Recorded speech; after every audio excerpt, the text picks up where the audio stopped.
BBC Sounds. Music, radio, podcasts. This week, vets say it's time to ban farrowing crates, the pens that sows can be kept in when they give birth. We're concerned that the crates are so small that they inhibit the sow's ability to perform natural behaviours, such as moving freely and turning around. And we're concerned that the crates prioritise piglet health over sow welfare. Conservationists warn a proposed offshore wind farm will kill thousands of seabirds. Given these populations under stress, it takes years before a breeding pair actually produces a chick. So that chick dies, that's years again before there's another chick to take up the place. And the spray which boosts a plant's blood sugar to improve wheat yields by 12%. It doesn't rely on any gene editing or gene modification or any breeding practices. That's what the beauty of what we're doing is. We're trying to enhance the natural biochemistry. We're not trying to change it. More on all that later. First, though, the subject of the week on our sister programme, Farming Today, has been pulses. We grow quite a lot here in the UK, and most go into animal feed for the high protein, things like peas and beans and even lupins. There is a drive to grow more pulses for feed here in the UK to replace imported soya. Research into the best options for British farmers is underway, and the British On-Farm Innovation Network, or BOFIN, is running trials on farms. Sam Grist visited one of them, Welford Estate near Newbury in Berkshire, where he spoke with the farm manager, Rob Waterston. So we're looking at a crop of winter beans. They were drilled in November, and they're just now starting to really wake up with this sort of warmer spring now. They're just starting to sort of extend. We're looking to establish a diverse, long, sustainable rotation. They fix nitrogen, leave some nitrogen in the soil, and then we shall come in here in the autumn and establish a crop of winter wheat, which will access some of that free nitrogen in the soil. So I'm just going to try and dig a plant up without damaging it, and we'll just see if we can identify the nodules. So these are kind of white, they almost look like sort of baby teeth on the end. Yeah, a little white sort of little nodule. They should be pink inside, I believe. And they're fixing the nitrogen into the soil. Nitrogen, yeah. There we are, look. See like a pinky colour inside there. That's a good sign. And where do these beans go after you harvest them? Well, in an ideal world, if they were good enough, we'd like to get them into the human food chain. We don't always make that spec, so they end up going into the animal food chain, I would suspect. There are a lot of advantages of feeding UK-grown pulses to livestock. Why aren't more farmers doing it? They are very temperamental in guaranteeing you're going to get make money out of them, because some years they can be very good, and other years they can be a disaster. Tom Allen-Stevens is the Managing Director of the British On-Farm Innovation Network. As part of the Nitrogen Climate Smart programme, they are running pulse trials on farms, including Rob Waterston's. Well, it's a 4-year programme. We've got 17 industry partners. It's a £5.9 million DEFRA-funded project. And the main aim of it is to try to move away from the dependency that the livestock industry has on soya. And there are two ways that we're doing that. First of all, we're trying to raise the amount of homegrown pulses. Currently, it's about 5% of the arable area. We're looking to raise that to 20%. And we're also looking to raise the amount of homegrown pulses used in livestock feed and help people switch away from soya, which is much worse for the environment. It's all imported from places like South America. And we're not going to do that over the 4 years of the project. We're not going to get everyone to shift. But what we're hoping to do is to set up the systems, get the data, importantly from farm trials, to show that if we did that, then we can get some really quite staggering results in terms of carbon emissions. We reckon that by doing that, we can achieve a reduction over the whole country of about 3.4 million tonnes of carbon dioxide equivalent every year. How are you encouraging farmers like Rob to grow more beans? Well, as Rob has already said, one of the biggest problems that farmers have is getting a good consistency of return from bean crops. So if we can encourage the best growers to come together and to share their experiences, do some on-farm trials, look at some practices, and then share those experiences and tell everyone else about it, then that will encourage more people to grow beans and also grow beans better, more consistently. Tom Allen Stevens there. More on Pulses on BBC Sounds. Just search for Farming Today. Next week, we're talking potatoes, so do join us. We're here at 5:45 every weekday morning. Although on Monday, as it's a bank holiday, we have a special programme to mark the 80th anniversary of VE Day. Vernon Harwood will be at the Farmland Museum at Denny Abbey in Cambridgeshire, looking at the revolution in British farming during and after the Second World War. Shirley Randall, who'll be 90 this month, grew up on the family farm in the Fens and remembers the transition from horsepower to tractor power. We had the horses Punch and Boxer. Eventually the horses went, and as Boxer had to go. We had the lorry come. He was going to the knackers yard, as they called them in those days. My father was in tears because they're like family. It's like even the cows all had names. When we first had electricity, more electricity was used in the milking and the dairy part than was in the house. Well, that was more important. During the war, we'd had prisoners of war to pick up potatoes because there was no machines. Gangs used to pick them up, whereas then later on we had harvesting machine, bags of potatoes coming off complete. I do remember the tractors because they were big John Deere specials because I wasn't allowed to drive. Shirley Randall there. More from her on farming in war and peace. That's here on Monday morning at 5:45. Conservation groups in Scotland are urging ministers to reject plans for an offshore wind farm, which the developer predicts will kill tens of thousands of seabirds. 5 charities led by RSPB Scotland have written to the First Minister to argue that approving the Berwick Bank wind farm in the Firth of Forth would undermine efforts to protect nature. The energy company SSE says it's already amended its designs to minimise any potential risks to seabirds. BBC Scotland's environment correspondent Kevin Keane reports. Rising above the mouth of the Forth, the Bass Rock is home to 150,000 seabirds and the world's largest colony of northern gannets. But it's the kittiwakes that are at the highest risk of colliding with the 307 turbines. So the Bass Rock is like a giant haven for all of these seabirds, and from here they head out to where the Berwick Bank wind farm is planned for their feeding. And what all of these organisations are saying is that building that wind farm puts them under threat. The developer's own figures say 31,000 birds will be killed over the wind farm's lifetime. And Anne McCall, director of RSPB Scotland, believes there is an alternative. So there are new proposals coming forward, one of which, the Ossian development, is almost the same size as Berwick Bank, but it uses floating turbines and it's further out to sea, and the predicted impacts from that are just far, far less than Berwick Bank. Offshore wind is booming. Seagreen off Montrose in Angus was Scotland's biggest when it opened 18 months ago. Berwick Bank will generate 4 times as much power.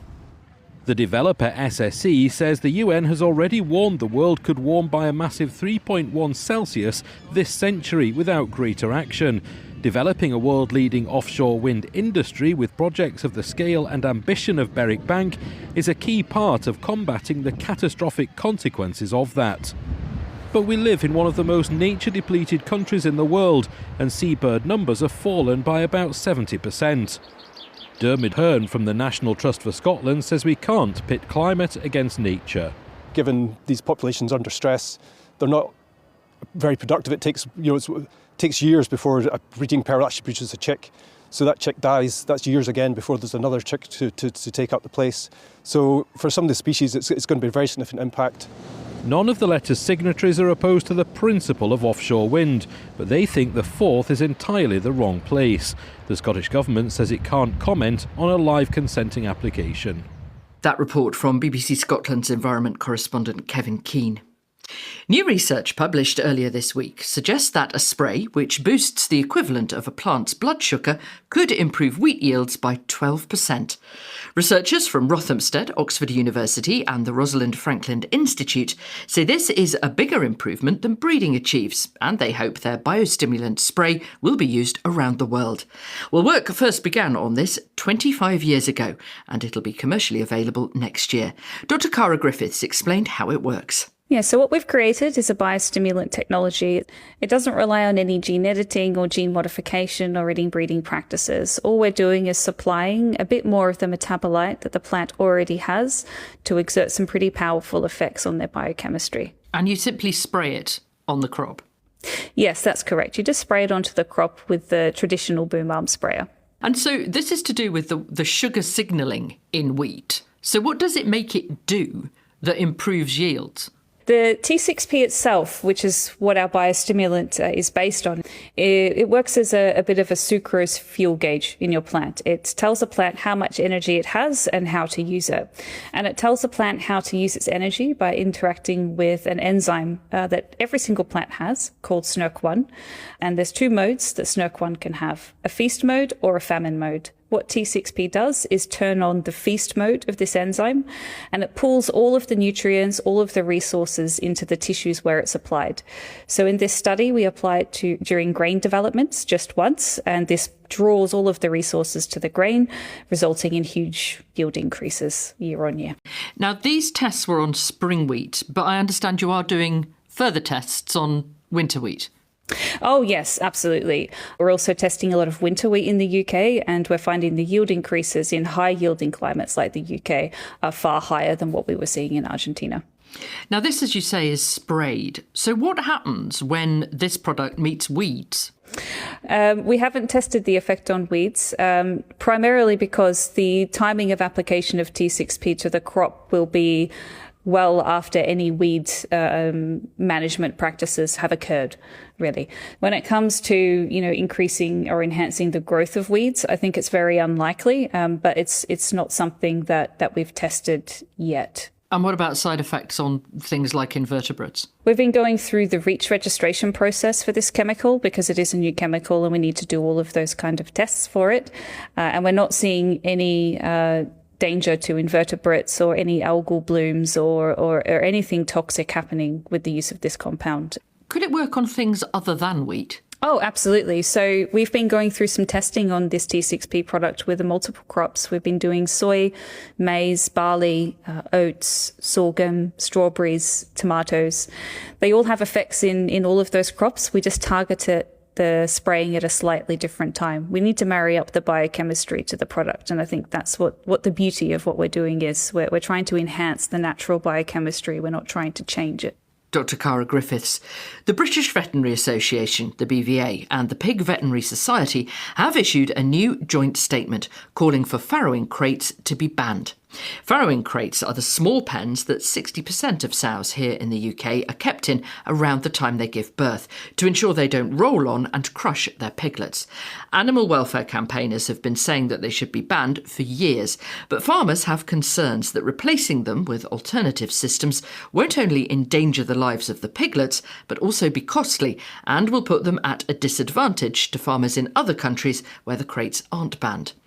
Kaz Graham saw them in use earlier this year when she visited a specialist pig behaviour and welfare research unit at Scotland's Rural College near Edinburgh for Radio 4's On Your Farm. Professor Rick Death showed her round. So this is what's called a farrowing crate. There's quite a narrow pen with metal bars, and this is where the sow would be when she has her piglets. She would go in sort of 4 or 5 days before she's due, and then she would come out when the piglets are weaned at about day 28. Rick, these are pretty controversial, aren't they? Because that is not a big space for a sow to live in for that length of time. Yeah, these systems were developed to protect the piglets when the sow lies down. When they're very young, there's a risk that they could be crushed by the sow. That's what these bars are to achieve. They slow the movement of the sow as she lies down and stop her from just flopping down on the piglets. Is there a move away from this in the commercial system? I think the industry are kind of holding their breath, actually, to see how legislators are going to make decisions. The systems that will probably replace these are going to be a larger footprint. So maybe in a room like this, you might only get 4 in rather than the 6 that we've got in here. So that means farmers have got to make major decisions about infrastructure, retrofitting buildings, or putting in new facilities that will be compliant with new legislation that they're expecting to come down the road. But we don't yet know what that's going to be. Professor Rick Death at Scotland's Rural College. Well, the BVA is now calling for farrowing crates to be phased out and for the government to clearly lay out a timetable for that transition. Kaz spoke to Anna Judson, who's the BVA's Senior Vice President. We're concerned that the crates are so small that they inhibit the sow's ability to perform natural behaviours, such as moving freely and turning around. And we're concerned that the crates prioritise piglet health over sow welfare. Sows can have several litters a year, so there is a potential for sows to be kept in these systems for up to 80 days a year. You know, farmers might say that they are only used for quite a specific period of time and that they're really for the welfare of the piglets, but also for the safety of the farmers who are working with those sows. Absolutely. And we are highly aware that if there were to be, and we hope that's our vision and our policy, that there is a slow transition to either adaptable farrowing accommodation or zero confinement pens, which will improve the sow's welfare, that there is a sufficiently long transition period that the negative potential for some of those systems in increasing piglet mortality is counteracted by a lot of stock person training and understanding of how those new systems are used. What would you replace the farrowing crate with? What are the alternatives? Well, there's two main ones. One is to adapt the farrowing accommodation, and this is where sows are restrained just for a shorter period of time, usually up to a week. The other one is a zero confinement pen. There's a lot of research going into these to try and find the optimal system that helps producers maximise their productivity, makes them cost effective, but also ensures the health and safety and welfare of the sows and the piglets, but also crucially, stock person safety. We would also say a 15-year transition period allows for the necessary education and training. Interestingly enough, farmers in Denmark were quoted when they changed over that the sows are more fun to look after and it's positive for them to see the sow free to move around. So there are many benefits. Pig farmers would have to make big changes because it would mean considerable expense for many indoor pig units. How do you expect them to pay for the changes that they'd need to make? Well, we know that in countries that have moved over, when there is a reasonable length of time, which is why we're asking for this transition period to be for 15 years, is that by not asking farmers or businesses to do anything too quickly, the right changes at the right time with the right budget support, and we are also calling on government support to help with this transition. This will have a cost, and that we're certainly calling on the government funding to support these changes.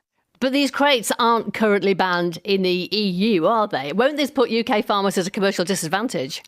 Well, although it recently has been announced that the EU intends to pause progress towards a ban, it is clear that there will be a shift away from farrowing crates over the next decade. They've already been banned in certain countries like Sweden, Norway and Switzerland, and there are various other countries, including Germany and Austria, have committed to phasing them out in the coming months. I think what's absolutely important is that we know that this is the direction of travel, and we do need to make sure that there is some alignment there as well, so that our industry is not put at a serious disadvantage. But I think with the consumer interest in health and welfare of animals and the sourcing of their food, I think there will be gradually a push from consumers and retailers to head in this direction as well. And how would you respond to concerns from animal welfare campaigners who would say the ban should come in before 15 years? We would all like some things to be switched overnight. In the real world, we have to think pragmatically, how can that be done? And we think the right compromise is this 15-year time period. But what is clear is this must be done with farmers and not to farmers, in liaison with the veterinary profession, to ensure that we do things as smoothly as possible with a minimum of negative impacts. Anna Judson from the BVA. A challenge to Britain's ban on commercial fishing for sandeels in the North Sea has been partially upheld. The ban was introduced by both the English and Scottish governments in March last year because of concerns that so many sandeels were being fished that seabirds along the UK's east coast were losing out. But Danish commercial sandeel boats said it threatened their future and claimed the move was discriminatory and disproportionate. They then took the case to the EU's Permanent Court of Arbitration, which upheld the ban in Scottish waters, but not the English one. Well, BBC Look North's environment correspondent Paul Murphy has been following the story. So here we have a precious commodity, precious to the seabird population, to marine life all along the east coast of England as a staple food, but also valued by the Danish sandeel industry, a multi-million-pound industry that engages in industrial sandeel fishing in the North Sea, including in Scottish and in English waters. And they became very, very annoyed when in March 2024, both the English and Scottish governments, through slightly different mechanisms, imposed closure orders on those sandeel fisheries in the North Sea. And the Danish fishing industry pressurised the EU, and off we went to court back in November of last year. Now, that court has now ruled, and it's a mixed, if not frankly confusing ruling here, isn't it? It is a very confusing ruling. We have two separate things going on here. We have the kind of the hard legal case, which we think we're interpreting correctly, but we also have different governments inferring different victories from the various legal rulings that have been made. Now, the ruling comes to something like 298 pages of document from this court in The Hague. Essentially, what the UK government is saying is that the bans in both English and Scottish waters can remain in place, although the bans in English waters were described by the court as being in breach of post-Brexit trade agreements.